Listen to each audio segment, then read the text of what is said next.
തൃശൂർ ജില്ലയിലെ നാട്ടിക ഗ്രാമപഞ്ചായത്തിന്റെ ഭരണം UDF പിടിച്ചെടുത്തിരിക്കുകയാണ്. നാട്ടിക പഞ്ചായത്തിലെ ഗോഖലെ വാർഡ് CPM-ൽ നിന്നും കോൺഗ്രസ് ആണ് പിടിച്ചെടുത്തത്. അതോടെ പഞ്ചായത്തും UDF-ന് സ്വന്തമായിരിക്കുന്നു. കോൺഗ്രസിന്റെ സ്ഥാനാർത്ഥി ശ്രീമതി P. വിനു 115 വോട്ടുകൾക്കാണ് CPM-ലെ V. ശ്രീകുമാറിനെ തോൽപ്പിച്ചു വിട്ടത്. ഇത് വെറും ഒരു വാർഡിന് വേണ്ടിയുള്ള പോരാട്ടമായിരുന്നില്ല നാട്ടികയിലേത്, മറിച്ച് ഒരു പഞ്ചായത്ത് ഭരണം പിടിച്ചെടുക്കാനുള്ള മത്സരമായിരുന്നു. LDF-ഉം UDF-ഉം ഒരു മാറ്റം അവിടെ പ്രതീക്ഷിച്ചിരുന്നില്ല എന്നുള്ള സ്ഥിതിക്കാണ് ഉപതെരഞ്ഞെടുപ്പിന്റെ പ്രവർത്തനം തുടങ്ങിയത്. അങ്ങനെ കേരളത്തിലെ പിണറായി വിജയന്റെ ഭരണത്തിനെതിരെയും അതുപോലെ നാട്ടികയിലെ പ്രാദേശിക CPM-ന്റെ ഭരണത്തിനെതിരെയും നിലനിന്നിരുന്ന അതിശക്തമായ ഭരണവിരുദ്ധ വികാരത്തിൽ UDF-ന്റെ ശക്തമായ പ്രവർത്തനം കൂടിയാകുമ്പോൾ ചരിത്ര വിജയം നേടുകയായിരുന്നു. അതായത് CPM-ന്റെ ഉരുക്കുകോട്ട എന്നറിയപ്പെടുന്ന ഗോഖലെ വാർഡിൽ അവിടുത്തെ പ്രതിനിധി മരണപ്പെട്ടതിനെ തുടർന്നാണ് ഉപതെരഞ്ഞെടുപ്പ് വേണ്ടി വന്നത്. 2020-ൽ 260ഓളം വോട്ടുകൾക്ക് വിജയിച്ച ഒരു വാർഡിലേക്കാണ് CPM 115 വോട്ടിന് ഇപ്പോൾ തോറ്റിരിക്കുന്നത്. കോൺഗ്രസ് നേടിയ ചരിത്ര വിജയത്തോടുകൂടി UDF നാട്ടിക പഞ്ചായത്തിൽ അധികാരത്തിലെത്തിയിരിക്കുന്നു. കഴിഞ്ഞ തെരഞ്ഞെടുപ്പിൽ 6 സീറ്റുകൾ LDF-നും 5 സീറ്റുകൾ UDF-നും 3 സീറ്റുകൾ BJP-ക്കുമായിരുന്നു. ഒറ്റ സീറ്റിന്റെ വ്യത്യാസത്തിൽ ഭരണം നടത്തിയ LDF-ന് ഒരംഗം മരണപ്പെട്ടതോടെ 5-5 എന്ന ക്രമത്തിലായി കാര്യങ്ങൾ.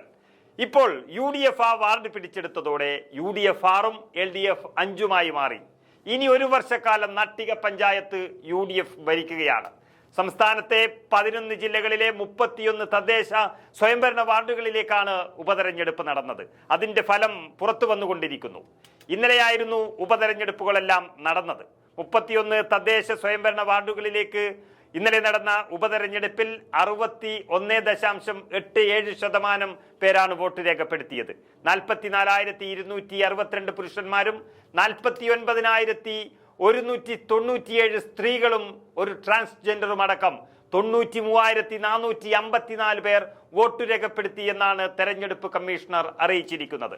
ഒരു ജില്ലാ പഞ്ചായത്ത് വാർഡ്, 11 ജില്ലകളിലെ 4 ബ്ലോക്ക് പഞ്ചായത്ത് വാർഡുകൾ, അതുപോലെ 3 മുനിസിപ്പാലിറ്റി വാർഡുകൾ, 23 ഗ്രാമപഞ്ചായത്ത് വാർഡ് എന്നിവിടങ്ങളിലായിരുന്നു ഇന്നലെ ഉപതെരഞ്ഞെടുപ്പ് നടന്നത്.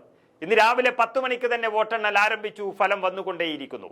നമുക്കറിയാം, ഗ്രാമങ്ങളിൽ നിന്നുള്ള റിപ്പോർട്ടുകളാണെങ്കിലും കേരളത്തിലെ ഇടതുപക്ഷ ഭരണത്തിനെതിരെയുള്ള ഒരു ഭരണവിരുദ്ധ വികാരം ഒരു കൊടുങ്കാറ്റായി മാറുന്നു എന്നുള്ളതാണ് നാട്ടികയിൽ നിന്ന് വരുന്നതിന്റെ സൂചന നമുക്ക് തരുന്നത്. കാരണം ലോക്സഭാ തെരഞ്ഞെടുപ്പിൽ സുരേഷ് ഗോപി ജയിക്കുകയും അതുപോലെ CPI-യുടെ സ്ഥാനാർത്ഥി, ഇടതുപക്ഷത്തിന്റെ സ്ഥാനാർത്ഥി 2ാം സ്ഥാനത്തും എത്തുകയും ഒക്കെ ചെയ്ത തൃശൂർ ജില്ലയിലാണ് നാട്ടികയുള്ളത്. ആ നാട്ടികയിൽ തന്നെ CPM-ഉം CPI-യും ഒക്കെ അതിശക്തമായി നിലകൊള്ളുന്ന ഒരു പ്രദേശം കൂടിയാണ്. അവിടെയാണ് CPM-ന്റെ അല്ലെങ്കിൽ ഇടതുപക്ഷത്തിന്റെ കയ്യിലുണ്ടായിരുന്ന ഒരു വാർഡ് പിടിച്ചെടുക്കുകയും 100-ലേറെ വോട്ടുകൾക്ക് ഒരു വാർഡിൽ വിജയിച്ചു വരികയും ചെയ്തിരിക്കുന്നത് UDF. ഇത് UDF-നെ സംബന്ധിച്ചിടത്തോളം ഗ്രാമാന്തരങ്ങളിൽ നിന്നും വരുന്ന നല്ല സൂചന തന്നെയാണ്.